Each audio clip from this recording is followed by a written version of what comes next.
So I am now descending into the kitchen. This is the current state of the kitchen. We have been creating wall sockets because obviously there will be a cabinet in front of that, so it needs to come up. So we set on like a height that we think works, and so we have a couple more that Claire's gonna do today.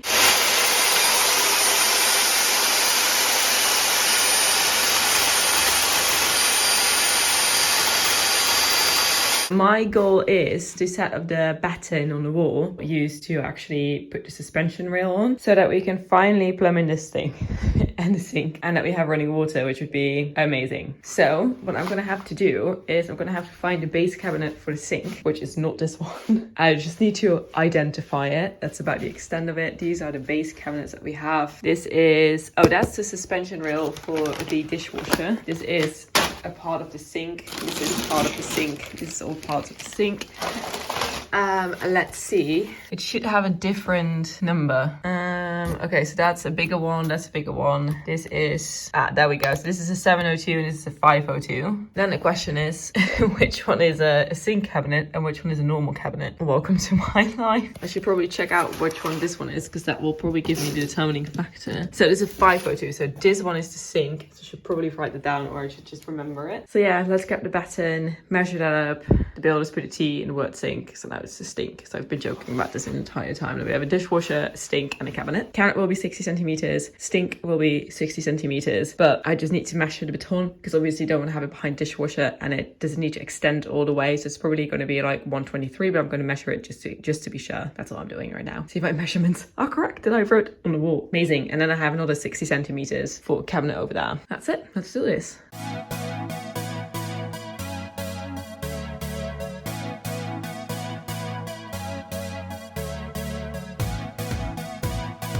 Cool, I've now clamped the batten that we have in between the workmate so that it's more stable for me to saw, it's not going anywhere. I'm now going to remeasure where it's supposed to go to see if it's actually 63 centimeters. I'm pretty sure it is, which means I'll probably give it a bit space. So I'm not going to do the full 1 meter 23. I'll probably just do 1 meter 20 in that case, just to give it some room, if that makes sense. Don't know if that makes any sense, but that's what I'm going to do.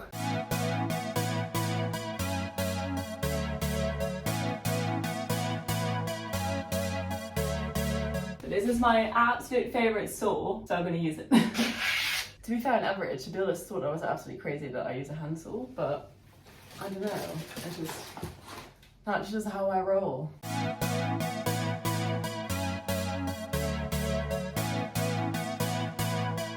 Woo! Perfect! I need to sand it down. My sandpaper's upstairs. I'm going to do that later, but I'm just going to see how it fits. Hold it up against the wall, just for my own sanity. Cool, that's that. Then the next one is 60. So I should probably do about like 58.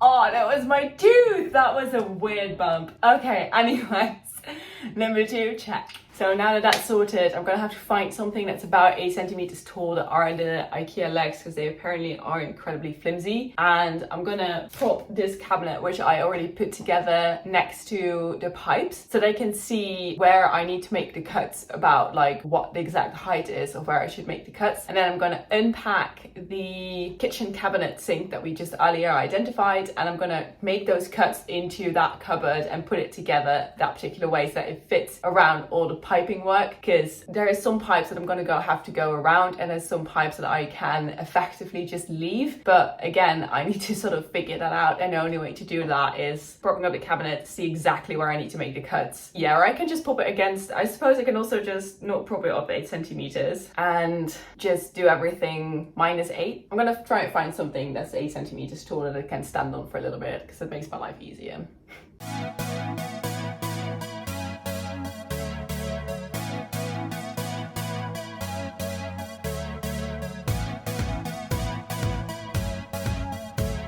Move you a bit closer. I do feel that the 8 centimeters feels like it's incredibly close to the ground. Not sure if you can tell. It feels like it's ridiculously close to the ground, but it might also just be my brain. Okay, this is not 8 centimeters. That's weird. Oh wait, I didn't flip the one baton the right way. Okay, that's my mistake. You see, even the best ones out here make mistakes.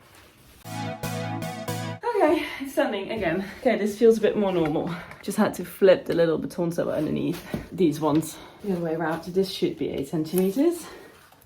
Hallelujah, it's 8 centimeters. But either way, that gives me some guidance on where I need to make my cuts, because as you can see over here, there are some pipes that need to go into my cupboard and alongside my cupboard. So as we only will be like 3.5 centimeters away from the wall, this will actually fall behind my cupboard, but this won't. This will actually be visible inside of my cupboard. So I'm gonna have to make a cut for that, one of which will be in the back and the rest will be the sides, if that makes sense. So first I'm gonna unpack the IKEA cupboard and retrieve these sides so that I can draw down onto the sides where I need to make my cuts for this one to go through. So I have ripped open the sink one and I grabbed the instructions because even though they're all like method cabinets, this one will likely be slightly different to put together. There might be like an extra step involved, or there might be a different step involved that I'm not aware of. So I'm just gonna quickly browse through here to make sure that it is like vastly similar, at least for the part that I need, which is this part, and it looks vastly similar. It does show to have a cut in the bottom, which is actually quite helpful, which I actually didn't know. So it's actually good to know that that is a void there to come for plumbing. That actually makes my day. Let's have a look at the pieces. So this is a side piece, I reckon. It's so huge. It sounds like 60 by 60 by 80 centimeters. It's not that big, but then when you pick up the pieces, they're actually huge. It might just be my brain not understanding sizing correctly, but there we go. This is where the little hole is at. I vibe with this. This makes me happy today. Hold it up against the wall, be excited about it for a second, and then move on with my life. I'll probably find out that this doesn't sit in the right place, because, you know, that's life. So I only need to create a tiny hole, quite a long hole on the right hand side of the thing, and then only the back side needs holes in several places. So I'm gonna figure it out, I reckon. Gonna place it here.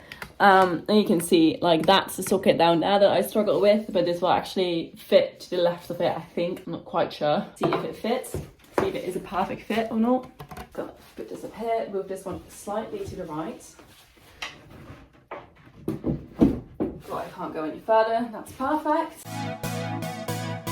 Okay, that's like sort of the minimal space that it needs, and obviously it needs a bit more space because I might have to move this around a bit. So I'm going to give myself, what should I do? Like an extra 2 centimeters on each side, or is that a bit too much? That might be a bit too much, isn't it? Let's see. So the only way I really see this moving is up. So I need more space at the bottom.